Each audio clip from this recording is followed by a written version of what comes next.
8 years into my marriage, I thought I knew my wife. But one cool April evening, a single conversation set off a chain of events that would end with divorce papers and a kiss from the woman next door. Hey everyone, glad you could join me again. I've got a fresh story to share, so here goes. It was just before what would have been our 8th wedding anniversary when I first started noticing the small cracks in my marriage to Lauren. At the time, neither of us could see the full picture, but something had already begun to change. Lauren and I had been together for several years before tying the knot. First a long, steady relationship, then an engagement that seemed to drag on forever. Looking back now, I can see she was never all that excited about getting married, at least not to me. She was 28 when we finally made it official, and I think she felt the weight of time pressing on her, worried about being seen as past her prime, while I was just 26 and not feeling that same urgency. With hindsight, I believe she carried deep insecurities, the kind that make you hold on to the first person who doesn't walk away. In this case, that person happened to be me. Truthfully, I never understood why she felt so unworthy. She wasn't unattractive, maybe not the kind of beauty you see on magazine covers, but there was something about her that could catch a person's attention. Over time, I started to realize where her self-doubt came from. Her father was a cold, cutting man who had no problem using words as weapons, and her mother, well, she just stood by and let it happen. When I first met her dad, he tried those intimidation tricks he was known for. I didn't bite, I shut him down and walked away. The next time we crossed paths, his tone toward me was completely different. I think, in his own way, he respected me after that. Eventually, Lauren and I got married and started building a life together.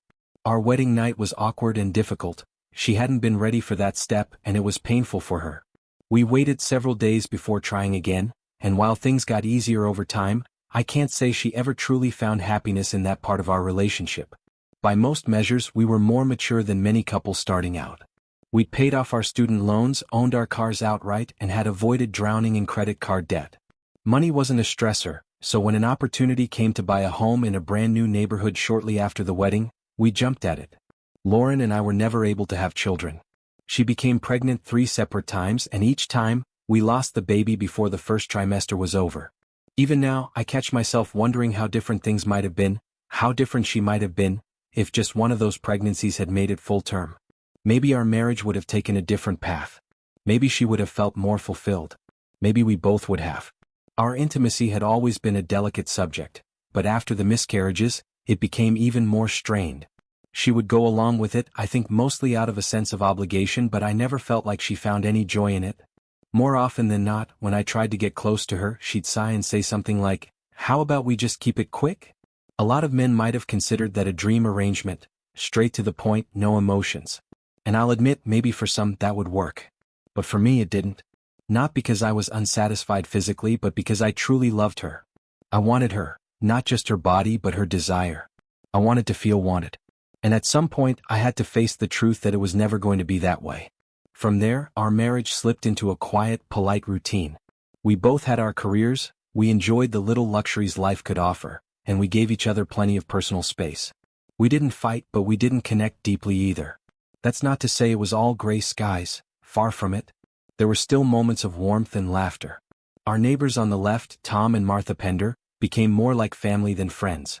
They were in their early 50s when we moved in, but we clicked right away. They invited us to cookouts, card nights, holiday dinners, and birthday gatherings. Those evenings in their backyard or around their kitchen table remain some of my fondest memories. Work was good to both Lauren and me as well. We climbed the ladder in our own fields, and money became something we didn't have to stress over. Our careful spending habits meant we had built a healthy savings account, enough that we even started to seriously talk about retiring early, maybe by the time we hit 45. But life has a way of rewriting your plans in an instant. One evening, I came home later than usual. I'd stopped at the pharmacy to pick up a prescription, nothing out of the ordinary. But as I turned onto our street, my stomach dropped. There was an ambulance parked in Tom and Martha's driveway, lights flashing against the darkening sky. Lauren was standing on our front porch, tears running down her cheeks. I barely got out of the car before she spoke. "It's Tom," she said, her voice breaking. "He had a heart attack. It doesn't look good." The paramedics were already inside, working frantically. We stood there on the sidewalk, watching in silence as the paramedics worked on Tom. No one spoke. It felt like even the air had gone still. Then Martha came out of the house, her hands shaking so badly she could barely manage her car keys. Without even thinking, I took her arm and led her to my car. Lauren slid into the back seat with her, speaking softly while I drove us to the hospital. Tom was already gone by the time we got there. The months that followed were hard, especially for Martha. We did our best to be there for her. She never pretended to be fine, never tried to mask her grief with forced smiles or empty words. She accepted the help we offered, but there's only so much friends and neighbors can do. Even in a close-knit community like ours, nothing could fill the empty space Tom had left behind. Eventually, her oldest son convinced her to move in with his family. I still remember the day the moving trucks came, the sound of boxes being carried out, the way their house, Tom and Martha's house, looked so bare without all the familiar touches. Watching them go felt like the end of a chapter we hadn't been ready to close. The new chapter began with a stranger. The home's new occupant turned out to be a woman around our age, a young widow named Sylvia. She was pretty, though not in a way that tried to draw attention. She carried herself politely but with a certain reserve. At first, we figured it was just the awkwardness of settling into a new neighborhood after losing a spouse. In time, we got to know her better. She was kind, yes, but there was a quiet remoteness about her, a wall she seemed to keep between herself and others. Tom and Martha had never had walls like that. And then came the night everything shifted. Our 8th anniversary was only days away. It was a cool April evening, the kind of night where the breeze carries the scent of spring and you leave the windows open just to hear the world outside. Lauren and I hadn't been intimate in weeks, and I decided to try and bridge that distance. But the second I hinted at wanting to be close, I regretted it. Sex, sex, sex, she snapped. That's all you ever think about. I took a breath, keeping my voice calm even though I could feel the frustration tightening in my chest. No, I told her quietly. You've got it backward. All I ever do about sex is think about it, I said, trying to keep my voice level. It's not like I'm actually getting any. Lauren set down the magazine she'd been flipping through, her expression sharpening. When are you going to grow up? You're not 18 anymore. You don't need it every single day. Married people don't live like that. Married people make love, I replied, still doing my best to keep my temper in check. I can't help it. I'm still a reasonably young man and I have a healthy drive. And I'm married to a woman I find incredibly attractive. This isn't just about physical need, Lauren. It's about closeness. It's about feeling connected. What we have right now, this distance, it's not normal. It's not how a marriage should feel. That only made the tension spike higher. Our voices grew sharper, each of us pushing back harder, until finally she threw her hands up. Nag, nag, nag, she shot back, her words dripping with contempt before storming out of the room. A moment later, I heard the guest bedroom door click shut and the lock turn. I just stood there for a while, the silence pressing in, my frustration tangled up with confusion. I honestly didn't know how to fix what had broken between us, or if it was even fixable anymore. That night, I went to bed alone. Sleep didn't come easily. When morning finally arrived, I slept in later than usual. Not late enough to cause any real alarm, but enough to feel the weight of the previous night's fight. Normally, I'd get up and knock out a run on the treadmill before work, but that morning it just felt pointless. It didn't take me long to realize Lauren had already left. No note on the counter. No text on my phone. Nothing. I poured myself a cup of coffee and sat at the kitchen table, staring into the dark liquid as if it might give me answers. My mind kept circling back to the fight, to everything that had been said, and left unsaid. Then an idea hit me. At work, I had an absurd amount of unused personal days and nothing important on my schedule. Why not just take the day? I picked up the phone and called Benny, my boss. He was always one of the first to arrive at the office. I need to take care of a few personal things today, I told him. Benny didn't ask for details. Take the day, he said simply. You probably need it. I suspected he could tell something was wrong, but he didn't press. And just like that, I found myself with a whole day wide open in front of me. I laced up my running shoes and climbed onto the treadmill, telling myself I'd just do a quick 15 minutes to clear my head. 15 turned into 30. 30 turned into 45. I kept pushing myself, legs burning, lungs pulling in deep gulps of air, as if I could somehow outrun the thoughts chasing me. But no matter how fast I went, I couldn't shake the feeling that something in my marriage was quietly, steadily coming apart. Still, it felt good to let some of that frustration burn off. By the time I stopped, I was dripping with sweat, my shirt clinging to me, badly in need of a shower. But as I toweled my face and glanced out the window, I noticed the front shrubs looking a little wild. I figured I'd just give them a quick trim, 5 minutes, maybe 10, but one task bled into another. Trimming turned into bagging clippings. Bagging turned into raking leaves. Raking led to scooping them up and hauling them to the curb.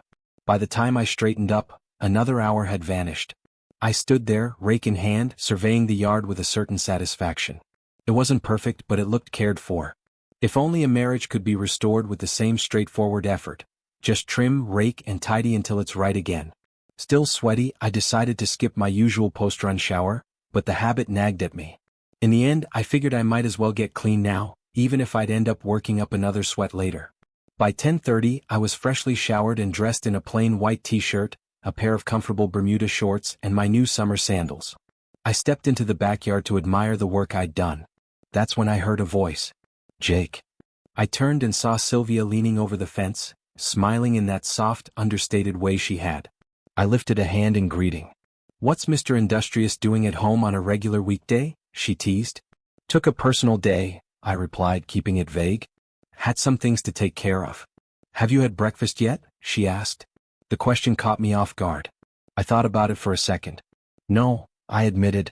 "Actually, I've been so wrapped up in things this morning that I completely forgot.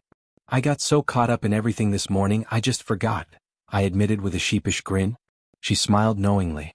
"Well, I've got fresh coffee and croissants for brunch and I could use some company." I hesitated just for a moment, then nodded. "All right." I made my way through the two gates that separated our yards and followed her toward her back patio. I'd only met Sylvia a couple of times before. Once when she first moved in, when Lauren and I stopped by to welcome her to the neighborhood. Even then, she'd struck me as someone who carried herself with a quiet poise. Her home had been immaculate, and she'd been dressed neatly, like she was always ready to receive company. Today was different though.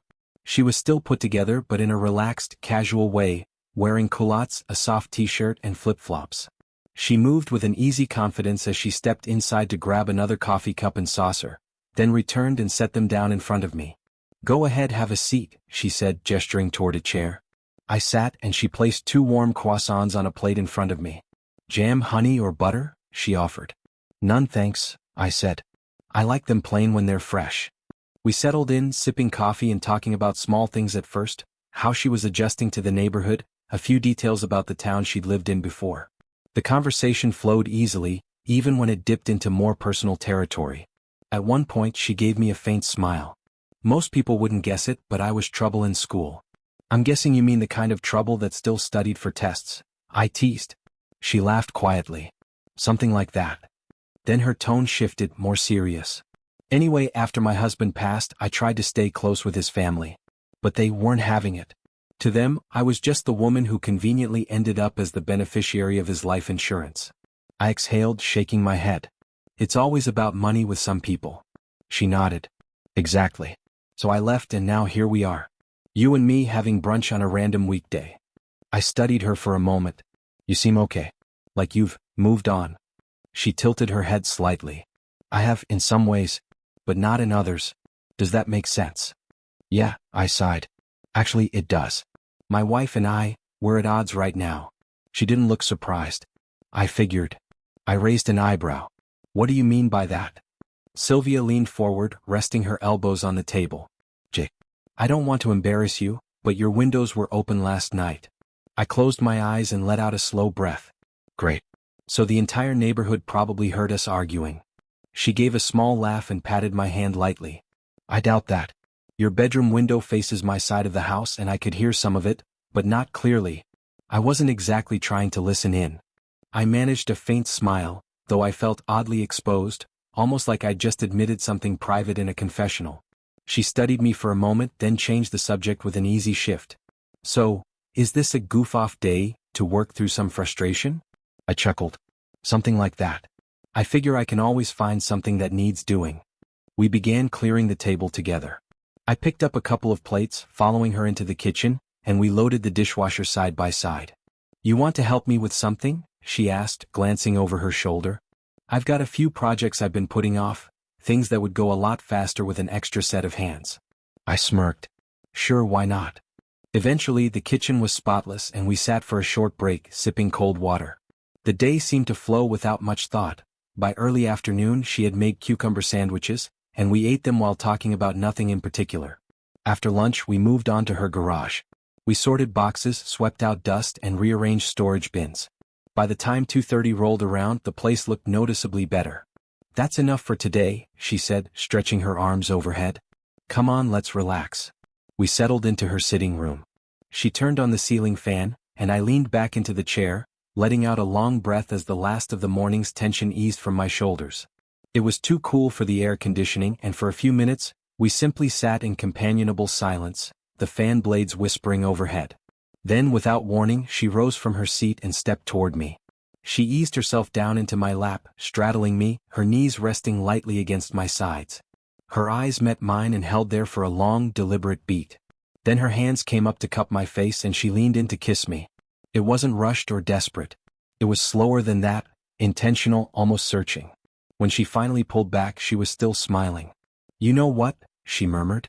"I think we'd both feel a lot better if we freshened up. Don't you?" All I could do was nod. Sylvia reached for my hand and led me down the hallway. In the bathroom, she turned to face me, slipping off her culottes with an easy grace before moving toward me to undress me as well. What happened between us in that moment felt unhurried yet certain, as though it had been building all day. When it was over, she leaned back slightly, catching her breath, and with a quiet, almost surprised tone said, "That was the best climax I've ever had." Without thinking, I smirked and said, "I'll bet you say that to all your lovers." The moment the words left my mouth, I wished I could take them back. Her expression went unreadable, and I realized how careless it had sounded. "Sylvia, I'm sorry," I said quickly. "I didn't mean it like that." She gave me a faint smile. "It's okay. But I guess I've given you the wrong impression about me." "No, that's not what I started, but she quieted me by pressing a finger gently against my lips. "My Frank never did that for me," she said softly. "He never really put in the effort. I've only been with 3 men before you, Jake, and you're the first one who—" She trailed off as though she didn't want to finish the sentence, but her meaning was clear. We stayed like that for a while, just breathing in the stillness of the room. Eventually I broke the silence. "Sylvia, can I ask you something?" She tilted her head, a wry little smile playing at the corners of her mouth. "At this point, I don't think there's much room left for secrets between us." I chuckled under my breath. "Why me? Why did you choose me as, whatever this is? Or am I reading too much into it?" She held my gaze.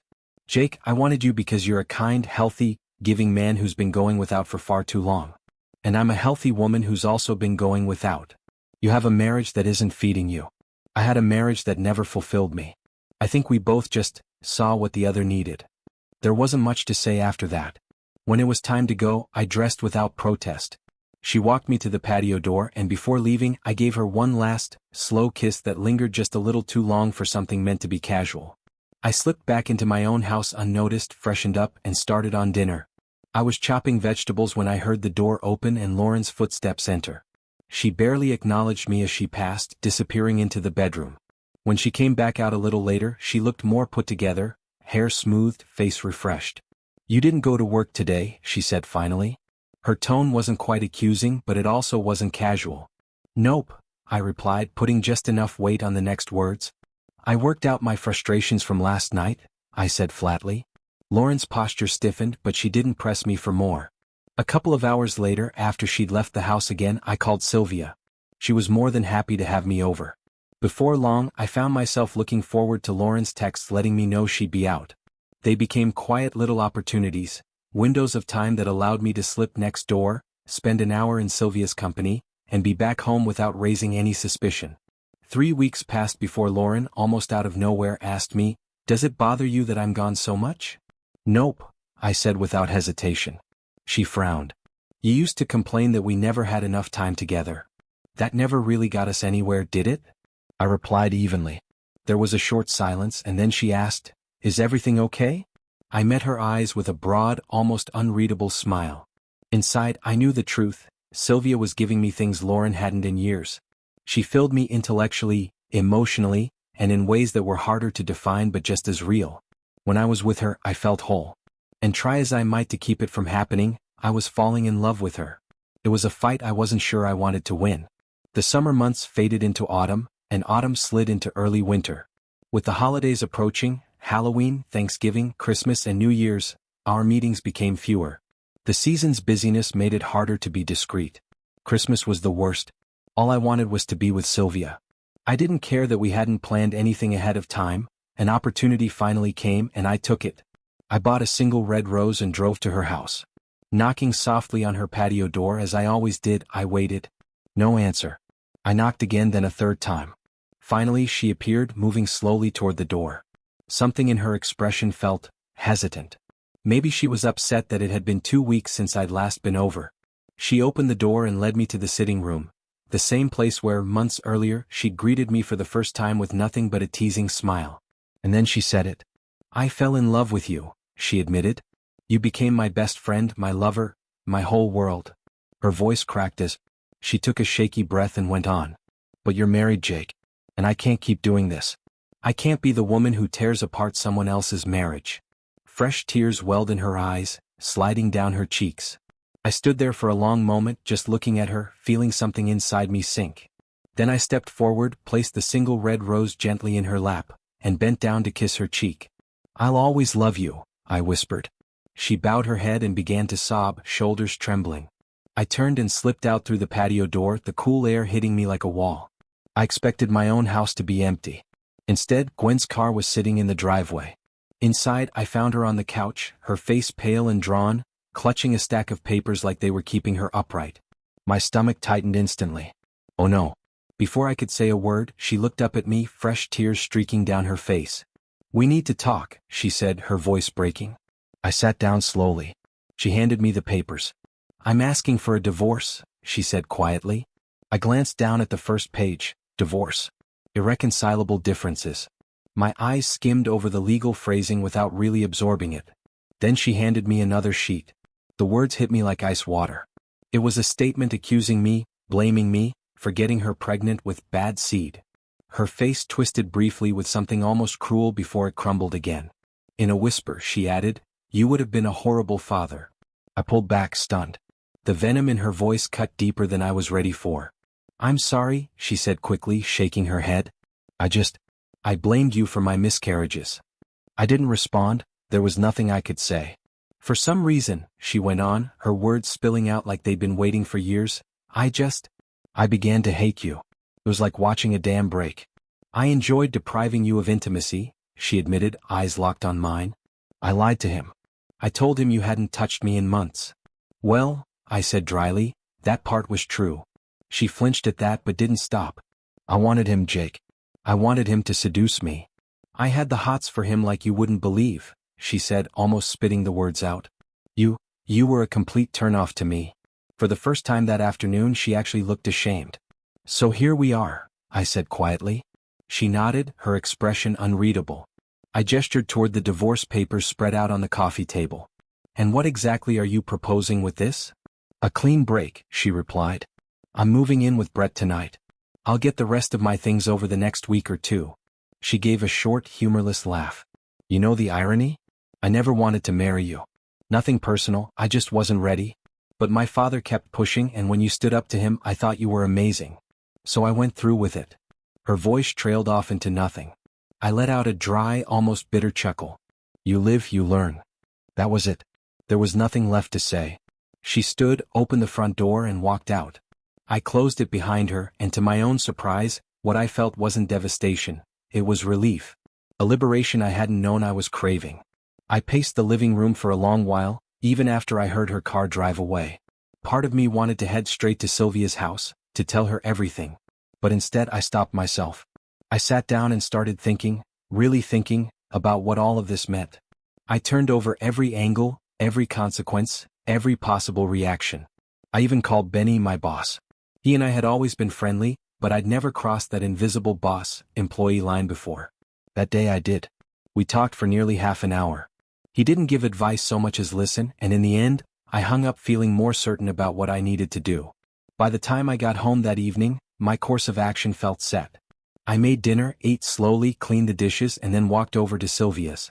Like always, I knocked softly on her patio door. A moment later, she came around the corner. Her smile was polite, but something about her demeanor was more guarded than usual. She led me inside to the same sitting room where we'd first really talked, though tonight she was dressed more conservatively, nothing revealing, nothing suggestive. We sat. She folded her hands in her lap, waiting. "Gwen's pregnant," I said flatly. Sylvia's eyes clouded, her gaze shifting somewhere far away. "I see," she said softly, looking away for a moment. Then suddenly she turned her head back toward me, locking eyes. Tears slid down her cheeks, but her voice was steady. But you and she, you haven't? I gave her a small smile. That's right. Not for a long time. And here, I reached into my pocket and pulled out the papers. She looked down, then back up at me and whispered, "Yes, baby." She leaned forward and wrapped her arms around me. I stood, pulling her up with me, and murmured, "Come to my bed. Let's make love in my house." Her smile was still tinged with tears, but the sorrow in them seemed to have eased. "No," she said gently. "Tonight you sleep in my bed. All night. And you make love to me all night." What else could I do but agree? I chuckled softly and nodded. The next morning we woke before dawn. We lay there for a while, exchanging gentle touches and unhurried words, letting the early light find us. Not long after, I learned, through the neighborhood grapevine, that Gwen had lost the baby. And as it turned out, it hadn't been mine in the first place. I mentioned that only because of what came next. Almost as if the universe wanted to underline the irony, Sylvia told me, on our wedding night, that I was going to be a father. She hesitated before telling me, fidgeting with her hands until she finally confessed she had stopped taking the pill the day after Gwen asked for a divorce. She'd hoped we might get lucky. And we did. That was 15 years ago, 15 years since that April argument that changed everything. Sylvia and I are now parents of 5. As for Gwen, life hasn't been as kind to her. She lost her job, then another and another after that. She's barely getting by these days, caring for her aging parents whose health has been steadily declining. Sometimes I almost feel sorry for her. Almost. So that's my story. Dear readers, I'd like to hear your thoughts, what you make of it, what you might have done in my shoes. Share your comments below, and if this resonated with you, feel free to like, share, and subscribe.